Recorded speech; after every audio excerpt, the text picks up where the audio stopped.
Meet Dr. Tucker Biddlecombe, the Associate Dean at Vanderbilt University Blair School of Music and Director of the Nashville Symphony Chorus. Dr. Biddlecombe is a passionate conductor, dedicated educator, and today provides deep musical insight in today's musical landscape. In the concert hall, it drives me crazy when, something happens that's really, really exciting, and the orchestra kills it, and the, conductor crushed it, and somebody goes and there's some, person saying, "You're not supposed to clap right now." That's the worst thing that you can do to make somebody feel stupid. So hope you enjoyed this episode of Convos with Aaron. Thank you, Tucker, for coming on the podcast. Can you share a little bit about what you do? Sure, of course. I'm glad to be here. So I have a couple different jobs as part of what I do. My university position is I'm professor of choral activities at Vanderbilt University Blair School of Music. And I am also associate dean for undergraduate education, which is only a role that I took on in the past couple of years after we had a dean transition. And teaching students, working with students, dealing with academic congruency issues, making sure that everybody graduates on time, and making sure that everybody has as strong of an possible experience going to the Blair School. My second job is I'm the director of the chorus for the Nashville Symphony Orchestra. So anytime the Nashville Symphony does something with chorus, like Beethoven's Ninth Symphony or Carmina Burana or Mahler 2, I prepare the chorus for that performance and then see them through it. Sometimes I conduct the orchestra. I've conducted performances of Haydn's Creation and Messiah, but mainly my job is to prepare the chorus for a professional run of a symphony orchestra. So how long does preparing a chorus usually take? Well, if we are doing a concert in December, I'll often start that music in the middle of September or October. Okay. You don't want to spend too long on something because it can kind of atrophy after a while. Mm. And the other thing is that, you want to balance it so that the preparation kind of has the right amount of peak. There's something it's an educational precept, we call it Parkinson's law, where the work expands to fit the time. So if you give someone 5 months to do something, they'll do it to about this level. Mm-hmm. If you give someone 2 months to do something, they'll do it to about this level. And the parabola goes right to the end, right quickly. And if you expand it to 5 months, the parabola looks relatively similar too. So it's kind of a balancing act of trying to get them prepared, but you don't want to do it too soon. You don't want to peak too soon. And you also don't want to leave too much for the end. That's crazy to think about, that there's all these elements, but at the end of the day, and this goes for a lot of art too, I can imagine, mm-hmm. you have to be done at a certain point. And I guess that's what you were talking about, like that end that you just hit it. And you could spend however long. I think I had a guest earlier who was a painter, and he talked about how I'm a perfectionist and how I can work on it over and over and over again. But then after some point, you just have to be done. And usually you also reach that ending point, whether you just stop and you're confident in it, but you wish you could do more. Well, I have all kinds of different people who participate in the chorus. So our symphony chorus is entirely volunteer. Oh, wow. There are no paid singers. Everybody is a volunteer. Now that's not to say that they're entirely all amateurs. I have a lot of singers who are professional singers who come and they do their work in Nashville, and then they want to be part of something that allows them to exercise those skills. I also have community members who sang in college or high school and have just kept doing it, and they're very dedicated to that organization. You want to keep the professionals on their toes as best as you can, but you also want to keep the community members well prepared enough to keep up with people who have more music education than they do. I find that the community members are very, very dedicated, and they'll work and practice to maintain that pace. And often the professional singers are also dedicated, but mm-hmm. they just don't have to practice as much because they have a little bit better background. So what then I try to do is provide a variety of educational materials that they can use or not use. So for example, next week we do a performance of Mahler's 8th Symphony. Now the first part is entirely in Latin. And if you're talking about a singer Latin is not that big of a deal. You know, we know Latin, or we at least know the simple rules to be able to pronounce it the way that we think it should be pronounced. Unfortunately, the second half is in German. And German is not as expressive a language for Americans as, say, Italian. You know, I think you get a lot more Italian. And there are, of course, better roots in Italian and Latin. German is like a whole different thing. So they have to learn a whole new set of rules. Now, my professional singers who have sung, you know, have done voice degrees or done music degrees, they have some background in German. But my community members, most of them don't. So I'll speak the text for them. In the first minute, I'll go through the whole thing. And then in the ensuing 4 or 5 minutes, I will go through every sound, how to produce it, you know, how to reproduce it, how to feel it inside of your mouth.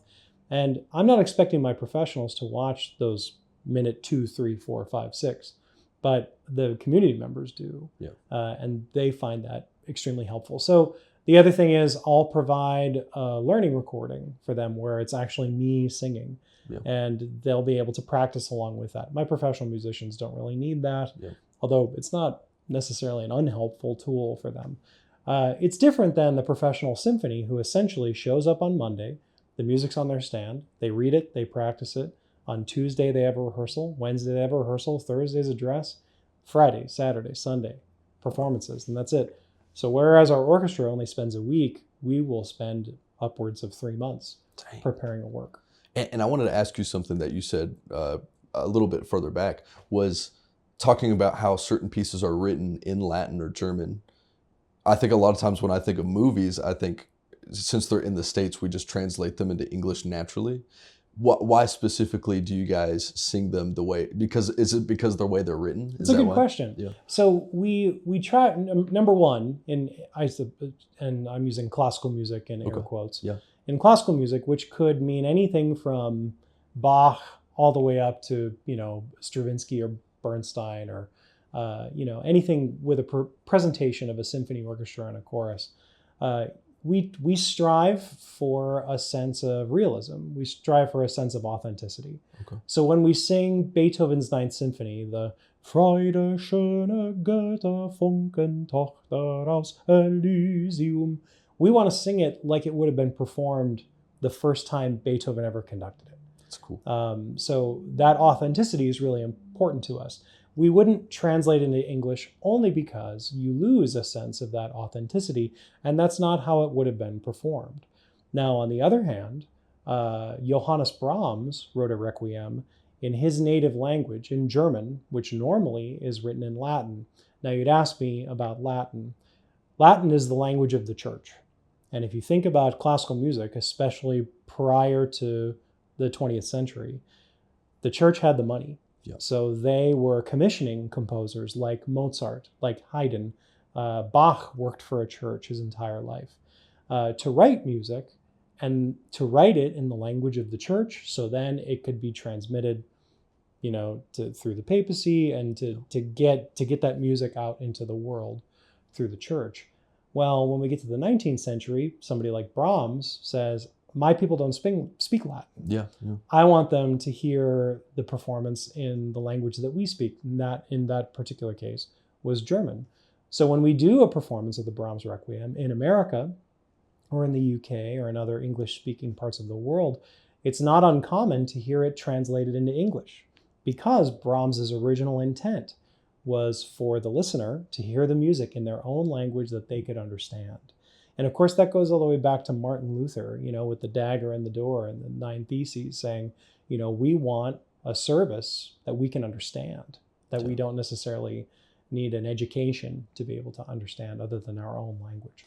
That's really cool. And you can also see that in paintings and art too at the same time during that period, where people were getting commissioned to do stuff for the Catholic Church, but also I think there was a little bit of resistance there. Yes, certainly. And I wanted to ask too, when talking about that, what would you say is your favorite part of music history? Is there an era specifically that you just love, that you kind of just keep coming back to? Well, that's a great question. I really find the Baroque, the end of the Renaissance and the early Baroque, and we're really talking about, you know, the late 17th century, you know, 1690, all the way into 1750, where we went from just voices singing to music with instruments. So just a really, really quick kind of recap. We were in Italy, and Giovanni della Palestrina, Joe of Palestrina, is writing 5-6 part music for voices. And actually, we call it polyphony. Many lines going across one another. We're not saying the same words at the same time. Well, the church doesn't like polyphony because you can't understand the words. So at the Council of Trent, the church said, no more polyphony. We're just going to go to homophony. Now, homophony is what we do with hymns. When we sing a hymn in church, you notice everybody's singing the same words at the same time, meaning that we're all expressing the same idea. And that's why it kind of sounds monotone Exactly. a little bit? Okay. Yeah, we have that sort of, and actually, before harmony, there was monody, which was Gregorian chant. What you would have heard, Domine Jesu Christe Domine. A common idea of early music is one line. Yep. Well, then another composer added other lines. And the more lines that work against each other, the harder it is to understand music. Now, this is not a true story, but it's one of my favorite legends in music, is that Palestrina got wind that the church was not going to allow polyphonic music anymore. And the legend says that he brought his choir to the Vatican and sang this beautiful piece that he wrote called Sicut Cervus, that proved to the council that polyphony could be beautiful and still get the message across. Musicologists have long since debunked that, but it's still one of my favorite stories. Why so? Is there no evidence? Well, there's no evidence, and probably the writings suggest that it never happened, or maybe it was invented by some British guy in the, like the early 1900s. Who knows? But well, that's what they say about Shakespeare, right? It's true. Yeah. There's a lot of legends, but it's likely that Christopher Marlowe wrote a lot of things that Shakespeare's credited for. Well, then you go into somebody named Claudio Monteverdi, who decided, there are all these instruments, let's put them together with voices, and let's create a medium like opera. Wow. Where we're singing and we're projecting emotion through a story, kind of like we would in a straight play. Yeah. And as you transition from the Renaissance to the Baroque, that's happening in a variety of places. Yeah. It's happening even in Scandinavia. It's happening in France. It's happening, and by the way, in France, because the French are just so, they wrote a whole new set of rules about harmony and how that's supposed to, a composer named Rameau, who wrote a series of rules about harmony that we still follow in music theory class upstairs here at the Blair School of Music to this day, many of those rules. Yeah. Now, I find that era fascinating because my ancestry is British. Okay. Well, England is an island, and they're also historically very proud of what they do and how they do it. Yeah. And while the rest of Europe is changing everything about music, adding instruments, adding harmony, developing rules, England was still writing in that old Renaissance style for hundreds of years, past when the rest of the world had kind of moved on. And it wasn't until much later that England kind of got the memo. Well, what changed in England because of that? Just politics and a lot of politics, the Church of England, but just people traveling, and understanding that this music was going on in the rest of the world. But the church changed, the monarchy changed, the world changed. Some nations are on the forefront of that change. Others are on the tail end. And I actually can think of a question that I want to ask because of that. I think when I think of America, every concert I seem to go to does not necessarily sing what I think of American songs, like American choir songs. And I've been to several concerts with choirs. It seems like there's a lot of European influence, mainly European influence. Yeah. Why so? Why is there not a whole lot of American sort of classic things that we sing? That's a good question. It's because we're babies. In terms of the world, we're a relatively young nation. And all it takes is to travel to Europe and you walk on a bridge that's still standing from the 14th century, and look around and think, how many billions of people have walked across this bridge who are no longer here. And, even if you're considering the American South and the Civil War, we don't have architecture that's more than 160 years old. The whole the whole of Nashville was destroyed, and we only have a couple structures that still remain from that time.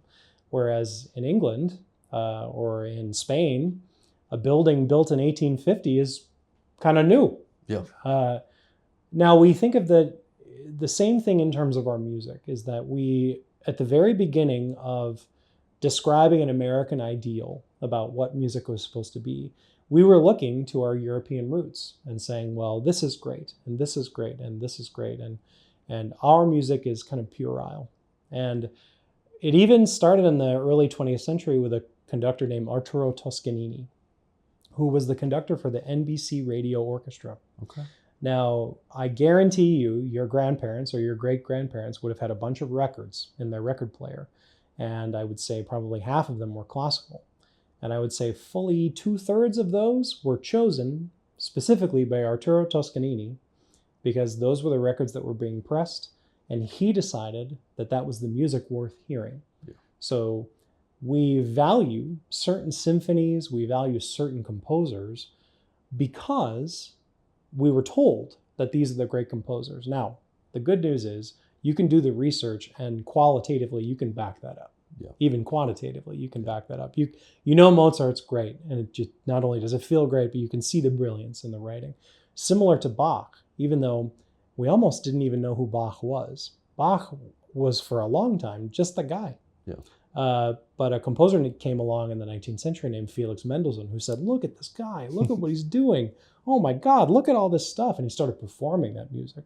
If it wasn't for Mendelssohn, we wouldn't know who Bach was. Wow. Now, deciding when American music was gauche, it happened around, it actually took a European to make us realize that. Antonín Dvořák, a Czech composer, became really, really fascinated with especially the music of the slave. Now we call it the spiritual. And he said to anyone who would listen, this is the American music. It's the most beautiful melodies. They're born in pain, but they sing of freedom. And he incorporated some of those slave songs into a symphony that he wrote called the New World Symphony. It's Symphony Number 9. And there's a tune called, a spiritual called Going Home.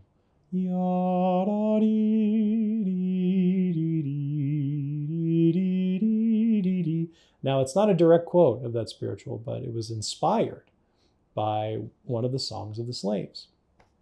If you ask me what is the quintessential American music, it's the spiritual. It is American folk music. It is a simpler kind of music, but it doesn't, what it lacks in maybe the European sensibilities of music, I think it makes up for in heart and authenticity and beauty. And then as we move into composers like Copland, Bernstein, they are taking the American ideal, they're turning the voices of immigrants, they're bringing in Latin elements of music. One of Leonard Bernstein's most famous pieces is West Side Story, which is heavy Latin influence. Yeah. If you're talking about that area of New York City in the 1940s, 1950s, you're talking about Latin music and how that influences things. So American music is this wonderful melting pot and amalgam of a variety of different spices and ingredients. For many, many years, it was the European way and the European way only. It took us a European to tell us, no, you don't have to look to Europe. You have this beautiful music here. And then we began to explore it, began to understand it, and decide that we were okay. Yeah, and I think too, and I asked that question from a classical sense, but I think you answered it in a way too that was really cool to think about, of how we are a melting pot ethnically, culturally, especially in big cities too, where a lot of this American music comes out of. It's interesting to see the soul that we bring. I think I say we as a culture, or maybe just like a country as a whole. I don't know. But I think more so we kind of delved more into other genres, more so than just classical per se. And I have a question too about what would personally be your favorite music? Good. Good music. So do you listen to a variety? I do. I like, because I live in Nashville, right? Mhm. I'm not a huge country music fan, Okay. but I'm a good music fan, and Yeah. I have never heard anything in this city that wasn't great. Because Yeah. and the reason is because nobody gets a job. If they're not great, Yeah. they don't get a gig. Yeah. And so anything that I ever hear, I'm always really impressed by. I've lived here in Nashville now for 14 years, and one of the things I've begun to have a real appreciation for is bluegrass. Yeah. And bluegrass is just as virtuosic as Baroque Vivaldi in the way that it's done. And of course, if your audience knows bluegrass or newgrass, they'll know Chris Thile, they'll know the Punch Brothers, they'll know Nickel Creek, groups like that, who I just have a tremendous musical respect for and what they're able to accomplish. American musical styles and what people prefer, it's really unpredictable, and especially in this particular moment, there are other factors that have never been a part of the adjudication of music before. For example, the personality of the artist. We didn't used to care about that. Like, Yeah. I liked Michael Jackson when I was growing up. Of course, we didn't know anything about what Michael Jackson had, was engaging in or Yeah. things like that. Yes. I am of the. It's very difficult for me to change my perspective Yeah. about that or alter my perspective about his music, knowing what I know now. Yeah. Kanye West is another example. Kanye West, for all of his eccentricities and current controversies, is a brilliant musician. Yeah. He creates musical landscapes that sound like no one else. Yeah. On the other hand, somebody like Taylor Swift. Taylor Swift is universally beloved, and she should be. She plays her own instruments, she writes her own stuff, she's a philanthropist. Like, I don't know what you people want. Like, she's great. Yeah. But in terms of the music that she creates, are we going to look back on that in 100 years? I really don't know. It would probably be more so for, like you said, her personality than. Well, that's the what I mean. Like, yeah. because we love her music. And then on the other hand, because we don't love Kanye, we don't love his music. I disagree with that on a fundamental level. And it doesn't make me the most popular person at an institution like this, because but I can live with that because I can, again, sort of qualitatively describe why I think this music is great, why I think it should be studied. For example, Richard Wagner is a good classical music comparison. Richard Wagner may be the worst person in history to write the most beautiful music ever created. Oh, wow. He was anti-Semitic. He was vociferously anti-Semitic. As a matter of fact, his writings were so, just so aligned in that way that the Nazis came back and used it. Wow. As justification for some of their actions, and they raised his music up as an ideal for their political party. Wagner didn't know who the Nazis were, and he wouldn't live to see that. But he was not only that; he was a philanderer. He didn't pay his debts. I mean, he just the worst person ever. But I've stood on the podium and I've conducted Wagner, and that music is different. It tunes differently, it rings differently, it sounds differently, it's designed in a different way. And while I don't have to love the person, I can have that respect for the music. And for me personally, and again, this is just my take on it, I try to separate those things. I think we have to now. I think the reason why we kind of have a weirder sense of personality, like you were talking about, where we are more attentive to the personality of the artist, is because of the internet. And I think our access to information and being able to share with each other certain things about certain people, I think really does create that sense of, okay, this is a person that's creating this. It's not just art. It's like all intertwined in themselves. And I think people like Kanye kind of lean into that. And I think they try to combine themselves with their music. I think the other people, like when you try to listen to R. Kelly, they're like, all right, well, I'm not listening to R. Kelly. I'm listening to the music of R. Kelly. Mm-hmm. I think it's a weird thing that we're trying to comprehend through the digital age. And I think it is And to my knowledge, I grew up in the digital age. Yeah. Did you ever notice that growing up? Did you ever notice that level? We didn't, but of course the internet, was kind of a curiosity, even when I was in undergraduate school. Yeah. We had email and things like that, but the internet was just not really anything that you weren't transmitting information, Yeah. even in a fraction of the way that we do now. But of course, the other problem, it's not just the information, it's the way the information is presented in the bias viewpoint that it's presented in. And also now there are consequences for thinking or deciding you feel a certain way. Yeah. Those consequences also take place on the internet, but sometimes the internet comes right to your doorstep. Yeah. So I get concerned when people decide what music they do or don't like by something they've heard about someone else. Yeah. But then again, I think great music will find a way. I think if a piece of music or an artist is truly transcendent, does something that no other person does, and does it in a way that no other person does, I think it's inevitable that music will find its way through that static and that noise. And it's difficult, especially in this particular moment, because there's such a saturation of entertainment. It's hard to even keep track of who we should be paying attention to or who we should be looking at. I'm thankful that when I was in high school, it became really apparent that we should be listening to Nirvana. Like everybody was listening to Nirvana. Like I got a copy of their first record and somebody said to me, like, it was a tape, you got to listen to this, you got to hear it. And I thought, yes, this is like, I like this. This is good. Pearl Jam, the same thing. Soundgarden at the time, and of course that was an era of music that's been codified into one thing. I don't know. I liked it. I knew I liked it, and I'm glad it found me. Now, I hope music finds people. Because I don't have a lot of confidence in people being able to find music. Yeah. I'm glad Radiohead found me. Yeah. I didn't find Radiohead. Radiohead found me, and that's what I worry about right now.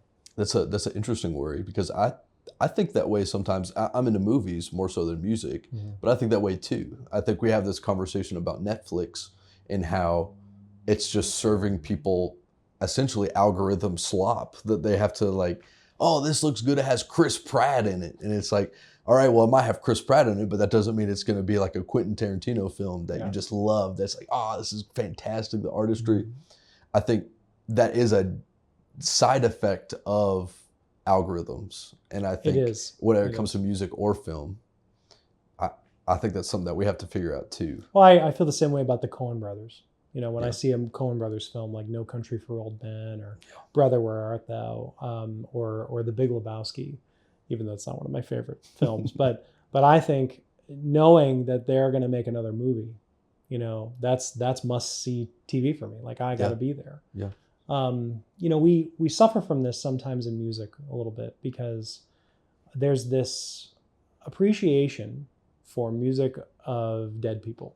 There's this appreciation for Beethoven. There's this appreciation for Mozart. There's this appreciation for Brahms, for Mahler, for composers who, because their music has stood the test of time, that tends to be what sells tickets downtown. Well, last year, the Symphony Chorus participated on a recording of a new work by a composer named Gabriela Lena Frank. Now she lives in California. She's a contemporary composer. The music is relatively neo-romantic. It's not you're not gonna hear it and go like, what am I hearing?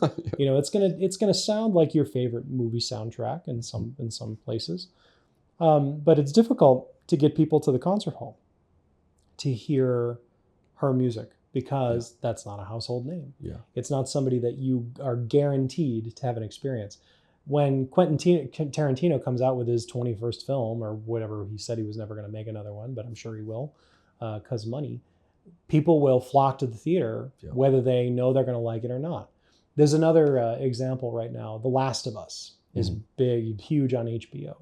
and that was a video game. People who played the video game know exactly how it's going to turn out. Yeah. There's no question. They know exactly everything that's going to happen. And people are watching it and they're commenting and they're following it as if it's unfolding before them when they know. It's just like Game of Thrones. Everyone who read those books know exactly what's going to happen, but they're waiting. They're watching it and seeing it in front of their eyes. In music, I wish people would go to concerts more like how people go to sporting events. Okay. Now, this is not my idea. This is an idea by a composer named David Lang, and he wrote it down in an article in the New Yorker. But he talked about how you would never want to go to a baseball game and see Game 6 of the 1952 World Series replayed pitch for pitch and hit for hit. We would never want that. We would never. I wouldn't want to go to a football game and watch a replay of Super Bowl 52. Yeah. I saw that. I know what happens. Yeah. And for some reason, in music, we go to a concert and we say, I would like Beethoven's Third Symphony. I'd like it at this tempo. I'd like it this fast so I can get my glass of wine. And I'd like to be out of here so I can get out of parking before the 2 hours. It's art, man. Yeah. Like we got to have the freedom to create some things. And I want to throw something new at you that you've never heard before, because you might love that too. Yeah. But for some reason, our audiences sometimes decide, I only want to hear this thing, and I'd like you to curate that for me. And if you don't, I'm not going to come. Do you think that's also having to do with the type of audience? Because I can think of, I don't know if a baseball fan would be as inclined to go see a symphony. In my brain now, I could be generalizing, but do you think it's the type of people? I think generalizations come from somewhere, right? Okay. And I think the people who are entertained by, let me back up. I think to enjoy the concert hall repeatedly, you have to educate yourself in some way. It's the same thing with baseball. Yeah. You can't go to a baseball game the first day. Better yet, with American football. You can't go to a football game your first time and you don't know any of the rules. You don't know who gets the ball when. You don't know what a first down is. You don't know, why is it 6 points? Why isn't it 3 points? Why is this 3? Why when you kick it do you get 1, but another time you kick it you get 3? Somebody has to explain the rules to you. You have to understand what those things are. I think it's the same thing in the concert hall. You have to understand, okay, we don't clap between this movement. Even though if I could do away with every clapping rule in music, I would. Because you like clapping or you don't like clapping? If you just let people clap whenever they want to clap, I think they'll figure it out. Yeah, that's true. In the concert hall, it drives me crazy when, something happens that's really, really exciting and the orchestra kills it and the, conductor crushed it and somebody goes and there's some, person saying, you're not supposed to clap right now. That's the worst thing that you can do. To make somebody feel stupid, walking into the concert hall. I wish people would think before they did things like that. But there's so many similarities between athletics and music. I always get nervous when we separate them into these sort of two cycles. The other thing that I get concerned about is when I go to a concert, I see people looking through a phone, a viewfinder, and watching. First of all, they will never play that video ever again. Yeah. Second, they're right there. It's right there in front of you. Yeah. Just experience it, smell it, feel the air. Yeah. I get concerned about that because it's music, art doesn't fit into this. No. Yeah. It's. Yeah. That's why Michelangelo, you have to look like this to be able to see that statue. Yeah. It's very intentional. I think also people, an artist, whatever you create, I think they design it to be, perceived a certain way. Mm-hmm. And like I said, going back to the painter, we talked about this. We talked about how, no, I made this to be viewed in this way.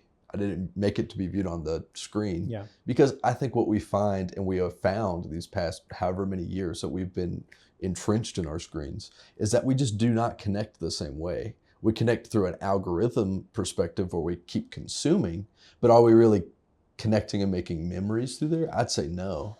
I can't think of anything right now that I can recall at this moment. Oh, I remember when I saw that on a screen. Yeah. Except I saw this one guy deep fry a bunch of fried chicken down. But see, that's like it looked good, and I think the only thing that but imagine if you were there and you could have smelled it. Could have smelled it. Oh, yeah, could have heard it. Could have heard that sound. Could have eaten it. Could have been stung a little bit by the oil coming out. True. That's a tactile memory. It's just like the first time I can tell that you have an affinity for art. It's like the first time you go into MoMA in New York City and you stand in front of a Jackson Pollock. It's 2 stories tall. Yeah. It's the biggest thing you've ever seen. It's just a crazy guy splattering paint against a canvas. but he, like Bernstein, like Copland, like Mahler, took the 9 or 10 paints that everyone uses, and all of a sudden, he made something totally different.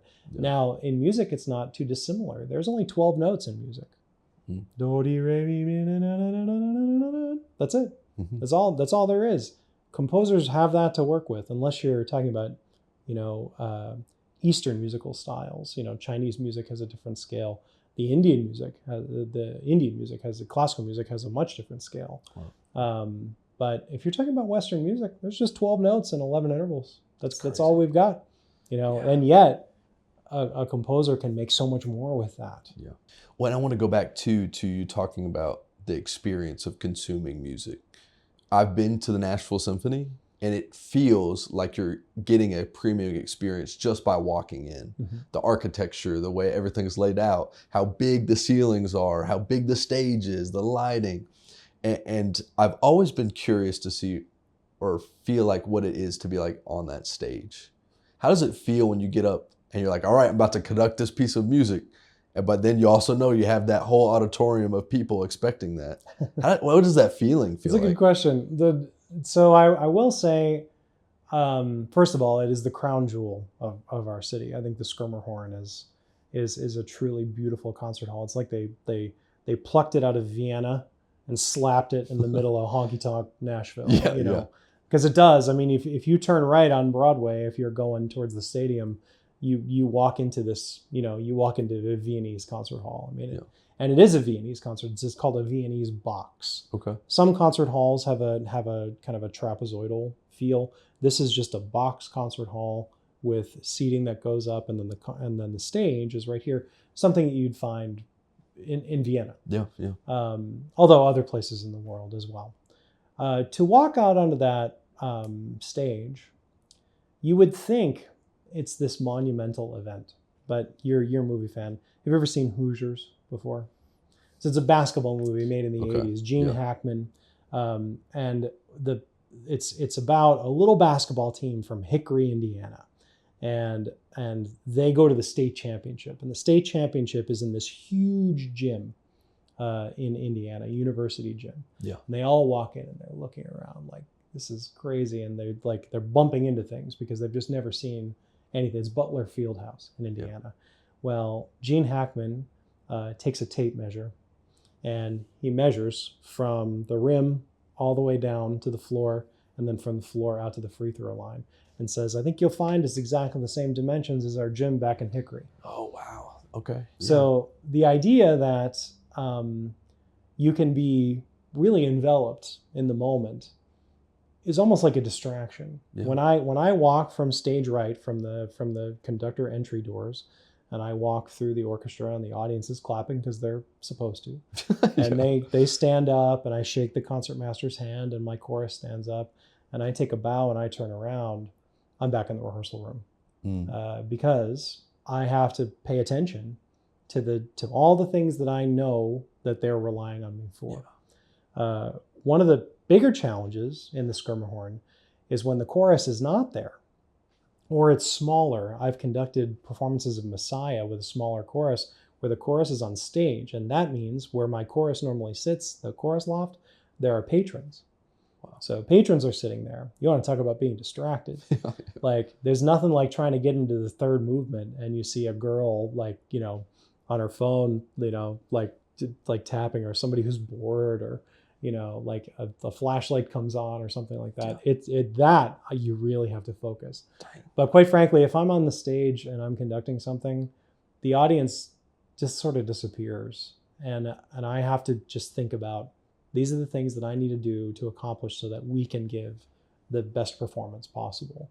I've had the opportunity to conduct on Carnegie Hall stage, and it's a similar feeling. You walk out, you see those red seats, you see the audience, and then you just turn around and there's your orchestra, there's your chorus, time to get to work. And I appreciate you talking about also, it feels like you're in the rehearsal room, because I was in band pretty much all of middle school and 1 year in high school. Mm-hmm. I quit because I hated marching, but what I did appreciate was there's something interesting when you're in the practice room with everybody else and you're all trying to figure out how to put this piece together. I think the conductor, more so than anybody, is trying to put the piece together, but I think hearing all these little elements slowly coming together at rehearsal after rehearsal, there's very little like that, in my opinion, that I've experienced. Well, athletics is like that, but the difference is there's a bench. Yeah. The music, nobody sits on the bench. No. Everybody's a starter. Everybody does, and that's what I love about music. The NBA playoffs are going on right now. There's 7 guys playing, but there's 12 guys on the bench just sitting there, and that's what I like about baseball too, is that everybody plays. Even the pitchers have to hit in one league, and that I can really appreciate, the idea that everybody is contributing to something. Being the person who's in front of that group as the leader, we have a tremendous responsibility to not waste anybody's time. Yeah. And I think that is a potential pitfall for a lot of conductors, is they begin to wax poetic about what it's supposed to sound like, or I need it to sound like the sky is opening up and the sunshine's breaking through the clouds, and meanwhile you have a trombonist in the back going, so louder. Yeah. We just don't we don't have the luxury of being that rhetorical. I feel very, very strongly that I want to get as much music out of the 2 hours that I have with them as possible. They don't want to hear me talk or tell about stories. Yeah. Although there will be times, especially in a choral rehearsal, where I'll talk for a little while just because they're physically tired. Yeah. Remember, this is a muscle, and the longer you use it, especially we're doing Mahler right now, and that is tremendously challenging for them vocally. It takes everyone to the very, very extremes of their range.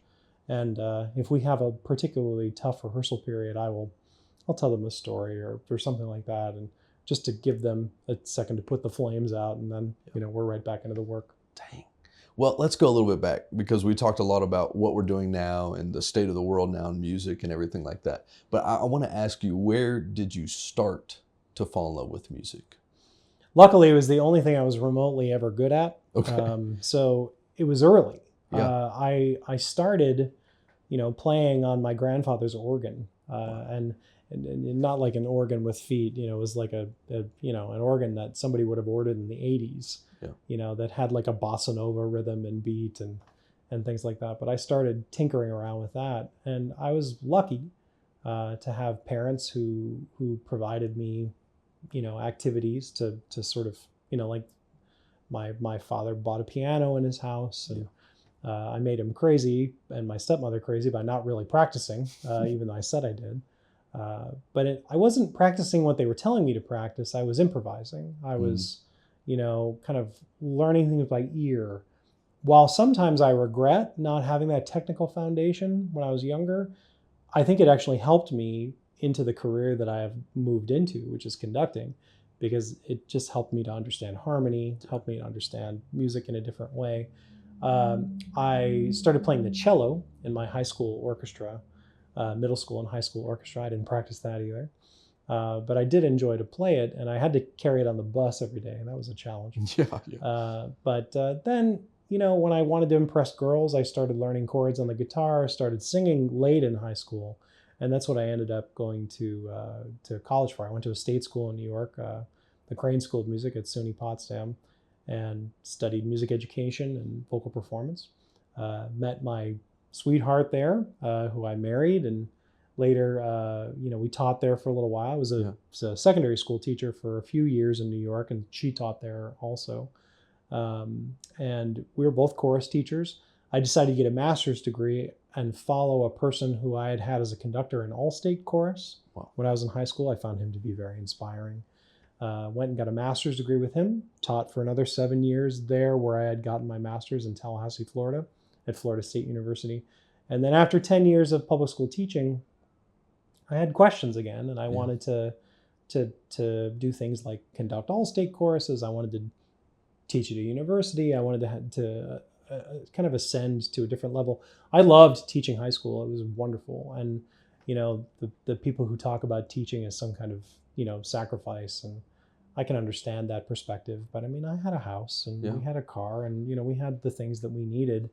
I was never going to own that boat or anything like that, but, we were very happy. But I decided to go back to school. Again, went to Florida State, got my doctorate, and Vanderbilt was the first position that I got here after I got my doctorate. And then I've been here for 14 years. So doing all these things, what do you find the most fulfilling? Personally fulfilling, I probably find my time away from it to be fulfilling. And it's because when music is a job, you really, really take a lot of solace in the time when you're not doing your job. Yeah. And I think sometimes people mistake, well, you love music and you do what you love, and it doesn't feel like work. Oh, it feels like work. Feels like work, yeah. But that's not a bad thing. Like feeling like work, it's kind of like when you're exercising and it's like, you feel the burn, like, it's working. Mm-hmm. In music, it's not supposed to be easy. If it were easy, everyone would do it. Mm-hmm. So I appreciate and I love what I do, but I really, really find to, time with my friends, time with my family, time away from some of those activities recharges me for the next time that I go for it, because I could be doing this job till I'm 90. That's another thing. Musicians don't retire. We just decompose. I mean, funny, we'll keep going and going and going as long as we can do it. Yeah. Because the thing is, I feel like I'm getting the hang of it. I feel like I'm getting better at it. And it's good. This is another thing that I try to impress upon young musicians, this idea that you have to be good at it right away. That's not how it's built. It's a journey. We get better as we go. There's this misnomer in music, that someone can be a prodigy. Yes, someone can be a prodigy. They can play all the notes really fast, but as they get older, as they have experiences, as they learn things about life and about music, those performances are going to change. I think my favorite thing about conducting, as opposed to singing or the things that I had been doing prior to that, is that I'm not supposed to be great at this yet. I got my whole life to understand this. And you know what? The next time I do Messiah, I'll be better at it than I was the last time. The next time I do Haydn Creation or the Brahms Requiem, I'm going to know more about music. And the next time I conduct it will be better. Yeah. And I appreciate you saying that too, because it really does feel like that gives you something to look forward to as life goes on, is getting better and noticing when you get better too. I think there's oftentimes when I look back at the videos I did in high school, because this is when I really started everything in high school, is I look back and I don't necessarily see just the bad quality, because I know it's bad quality, but I think more so I'm very proud of myself and also appreciative of the amount of work I've done to get to a certain level where I can own 2 cameras and I can like go to a guest and meet all these cool people like you and all these crazy people that I have lined up for the summer. It makes me appreciate the fact that I would not been able to have done this in high school. Yeah. And I think knowing that too, and still being very young, going into the next stage of my life where I'm out of college, I think going with that aspect of I'm not going to be perfect right now, and I strive to be perfect, but I'm not going to be perfect. But I know that in 10 years from now, I want to at least look back and say, look how much I've grown because I was willing to grow. Well, yeah, and you're here. We're not here because of the path that lies in front of us. We're here because of the path that lies behind us. We've gotten where we've gotten, and it's fun sometimes to look around and turn and see what that is. I think about the teaching that I did when I was much younger. And I think I think one of the last acceptable prejudices in our society is ageism. Yeah. I think the older someone is, we make a lot of determinations about them that are either founded or not. I suppose it's to every person. But when I think of somebody who, so younger is better, right? Well, when I was a young teacher, I was terrible. I was a terrible teacher. Yeah. All young teachers are not very good. You had student teachers in high school, right? Yeah. They were bad, right? They weren't great. Yeah, No, a lot of times they weren't great. It's because they're, I call it your bag of tricks. Your bag of tricks is like a little change purse when you're a young teacher. Yeah. Like it can hold your compact and your phone sticks out of it. And but as you teach more, your bag gets bigger and, you can reach deeper. Now, my bag of tricks is like a purse that you buy at JCPenney. It's got 37 bags and, you could sew a dead cat in there and nobody would know. But that took time and it took mistakes and it took, quite frankly, some malpractice. When I was trying things, I didn't know how they would work. And unfortunately in teaching, you got to test it on live people. I train teachers as part of the work that I do at the Blair School of Music here at Vanderbilt. And Vanderbilt kids are not super used to hearing that they're not going to be good at something. They don't like that. Just because there's a certain caliber of people that it takes to get in. They've done well their whole life. They've gotten good grades on tests. They've been successful. They're here at Vanderbilt. That's why they're here. And I think young people are incredible. I've dedicated my life to young people. I'm not one of these old guys that's like, these kids today, their phones and tick and kids are amazing. Like kids are great. Yeah. Young people are great. There are a few things that they're not very good at. And I can sort of say this ubiquitously is young people are not very good at not being good at things. They struggle with not being good at stuff. Yeah. Next time you're in a room of young people, ask them how many play guitar. You'll probably see out of 20 hands, maybe 3 or 4 go up. And then ask them, how many of you have tried to play guitar? And almost every hand will go up. My hand will go up. Yeah. It's because, and why they quit? Because it was hard. Yeah. Because it hurts. My fingers hurt. My fingers bled. Yeah. But see, the thing is, if you just played one more day, you'd have played a chord that didn't buzz, or one more week or whatever it was for you, whatever it was for your talent level. And then you learn that chord and then you learn one more. Actually, all you got to do is just shift fingers, like C and F. That's it. And then G, you just got to add the pinky. And then 3 chords and then you can play like 85% of the music that's ever been created. Yeah. You were so close. And you just got to persevere through that time when you're not good at it. I worry about young people because they're not willing, many of them, to go through that period of not being good at it in order to get good at it. And that is because I also think, they start doing something and they immediately want it to be Instagram worthy. Yeah. Well, it's not how it worked for you. No. That first equipment, that you bought and, trying to figure out color angles and lighting angles, like it took you time to understand those things. It took failure, but also it took videos that sit out there in the world that I'm sure people could find if they really wanted to find them.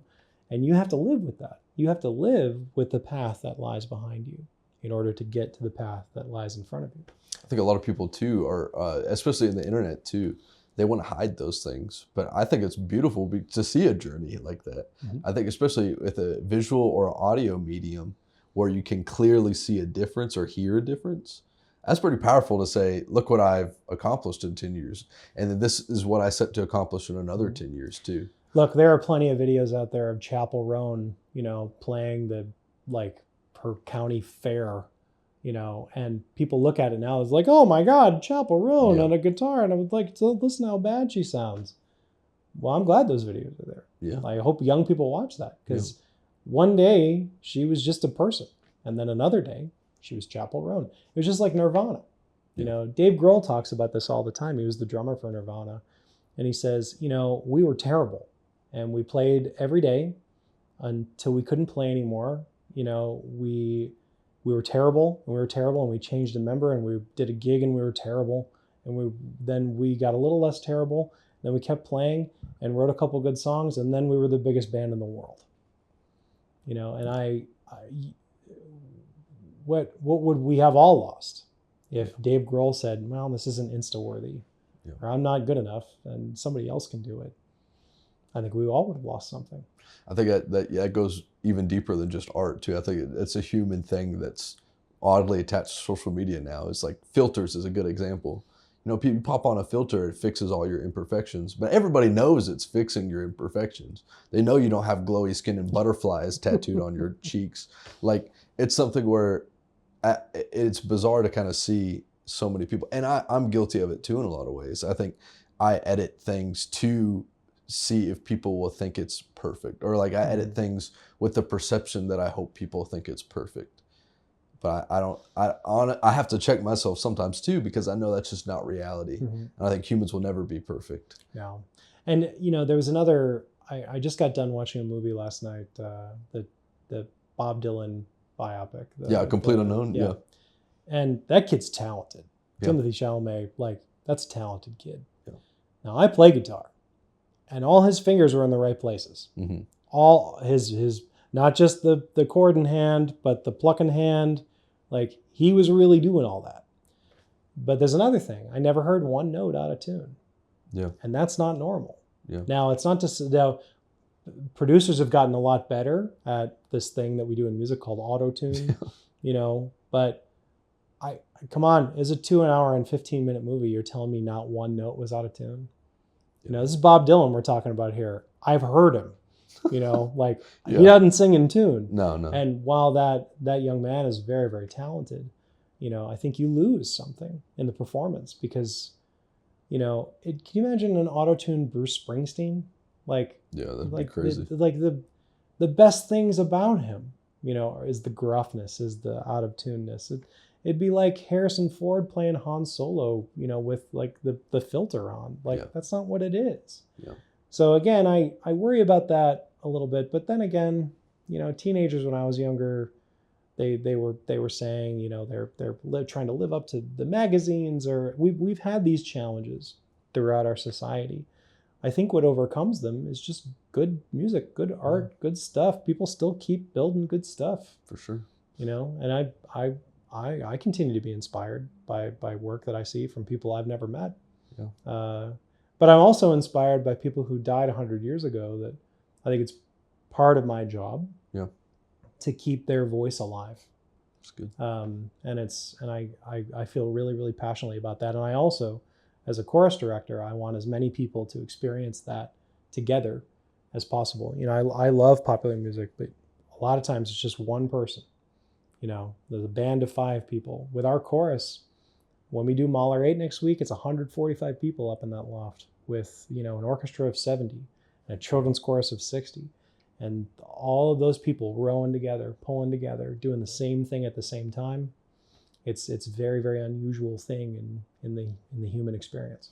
I can imagine too. And I wanted to ask, when it comes to goals, career goals, do you have something that you want to reach a certain goal to, or is it a week-to-week thing where I want to accomplish this week? Is it a little bit of both? What does it look like for you? If you talked to me, you know, a few years ago, the answer might have been different, but professionally speaking, in my world, I've accomplished a lot of the things that I set out to do initially.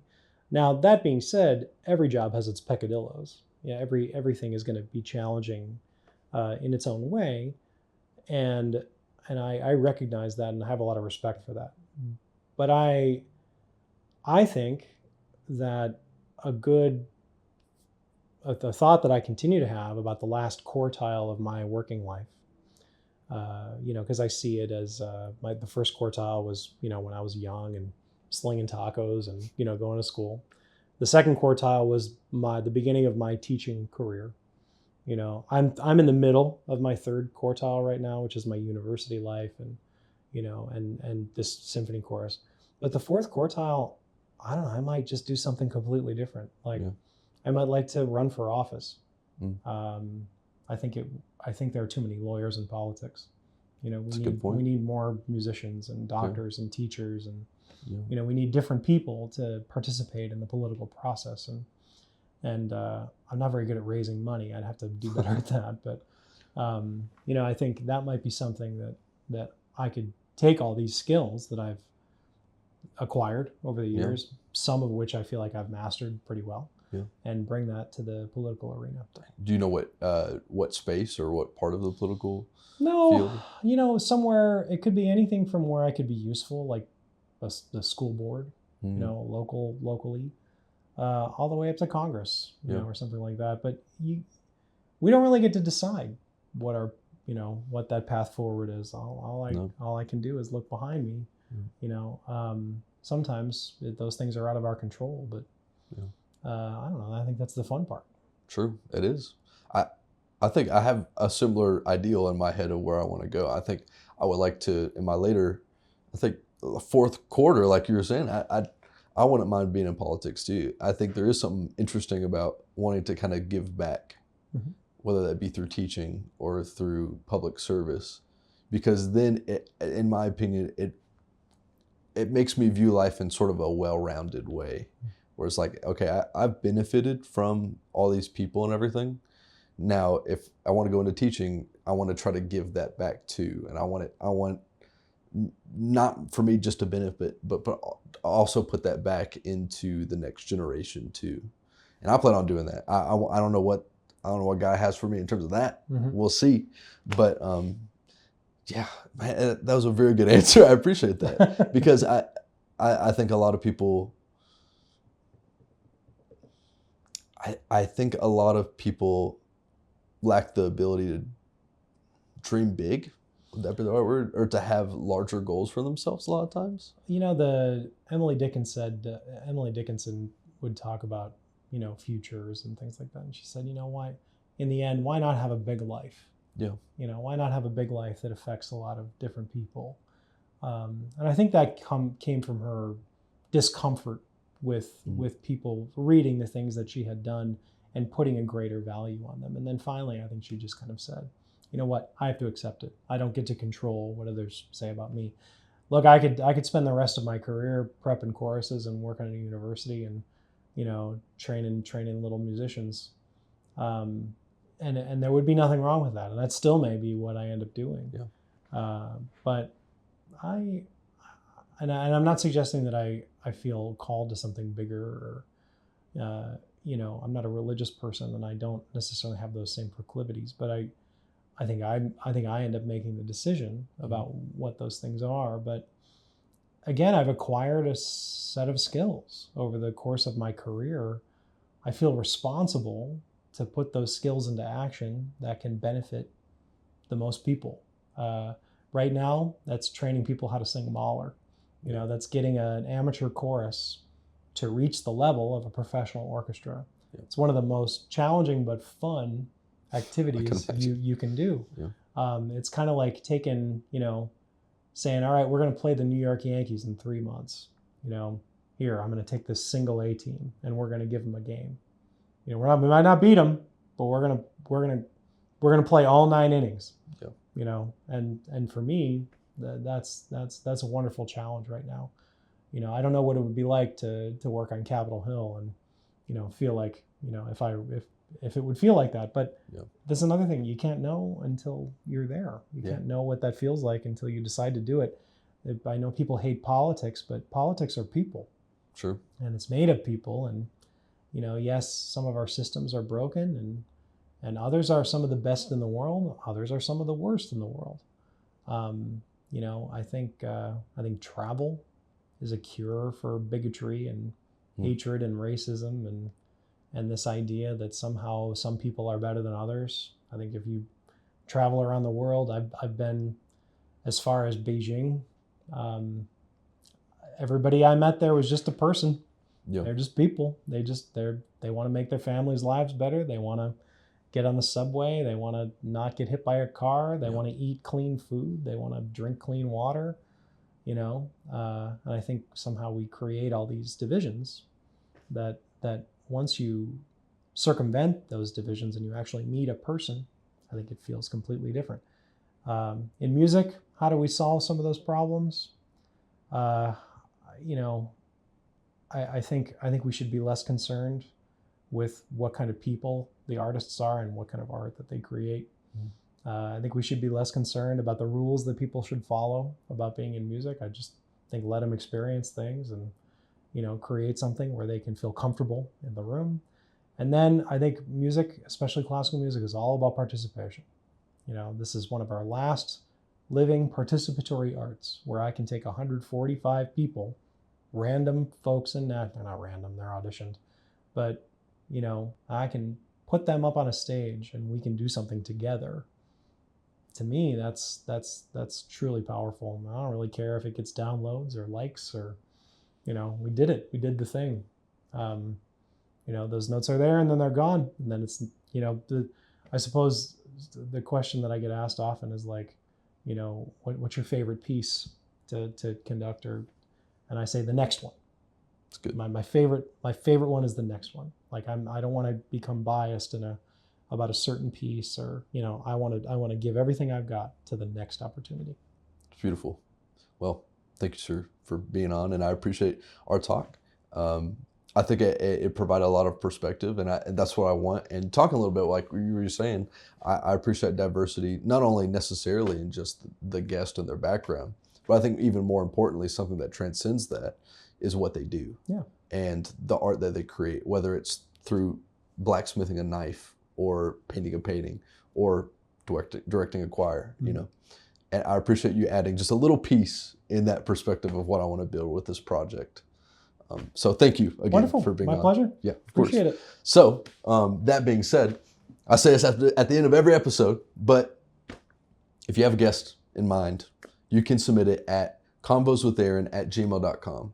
We would love to get your recommendation. If you want to be a guest, if you know somebody who'd be a great guest, you can email that email and just tell us a little bit about it, and we'll chat it out, see what works, what doesn't, and I'll come to you like always. So thank you, and subscribe too. Don't miss out on next week's episode, and see you later. All right. Sweet. Thank you, sir.